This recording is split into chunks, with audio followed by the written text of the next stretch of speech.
오늘 말씀은 마가복음 2장 1절에서 12절까지 말씀인데요. 우리 함께 읽도록 하겠습니다.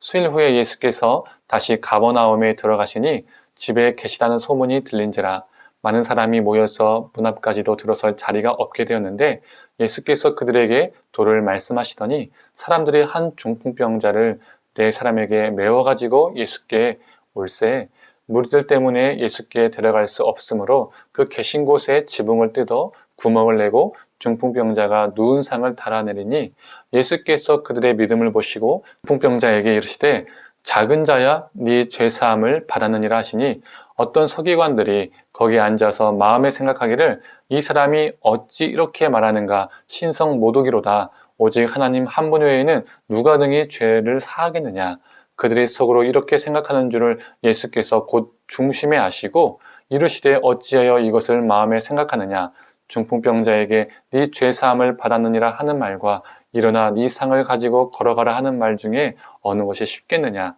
그러나 인자가 땅에서 죄를 사하는 권세가 있는 줄을 너희로 알게 하려 하노라 하시고 중풍병자에게 말씀하시되 내가 너에게 이르노니 일어나 네 상을 가지고 집으로 가라 하시니 그가 일어나 곧 상을 가지고 모든 사람 앞에서 나가거늘 그들이 다 놀라 하나님께 영광을 돌리며 이르되 우리가 이런 일을 도무지 보지 못하였다 하더라.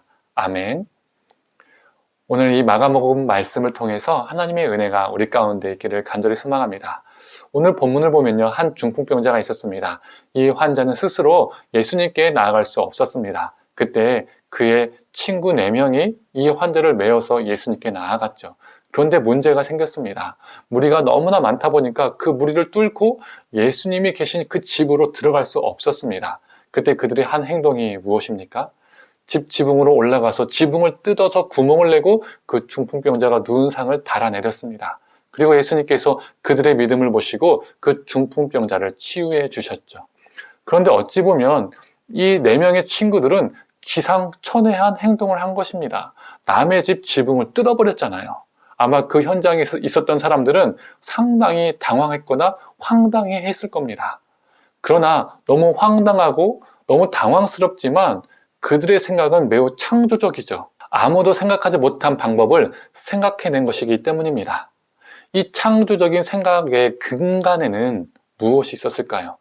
중풍병 걸린 이 친구를, 이 사람을 살리고자 하는 그 간절한 마음, 사랑과 긍휼이 있었기 때문에 그들은 그 창조적인 생각을 할 수 있었고 행동으로 옮길 수 있었습니다.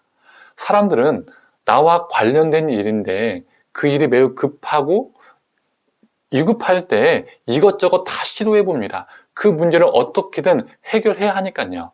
그런데 나의 일이 아니고 남의 일이면 다른 사람의 문제이면 관심이 없어집니다. 별로 절박하지 않습니다. 그래서 남을 위해서 이런저런 방법을 생각하고 시도하는 것 쉽지 않습니다. 그러나 오늘 본문에 나오는 이 4명의 친구들은 중풍병자의 아픔과 고통을 남의 일로 여긴 것이 아니라 나의 일로 여겼습니다. 나의 고통과 아픔으로 여겼기 때문에 급박하고 간절했습니다.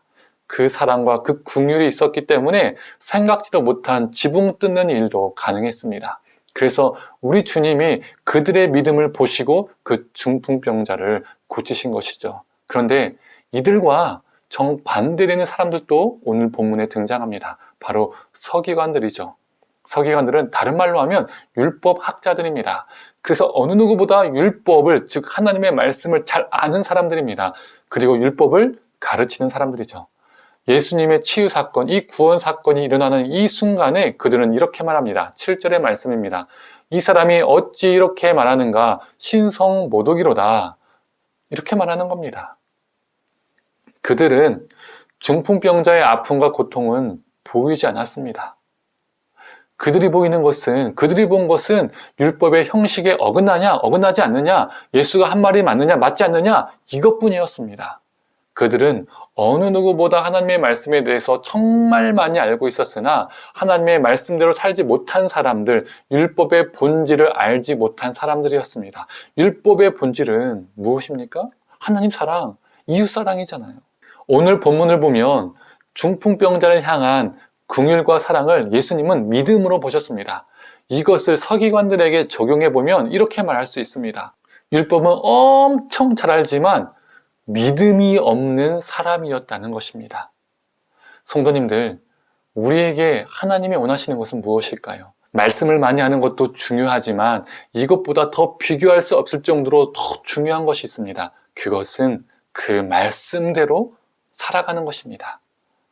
우리가 하나님의 말씀으로 충만해지면 어떤 현상이 일어날까요? 바로 사랑의 사람, 긍휼의 사람이 됩니다.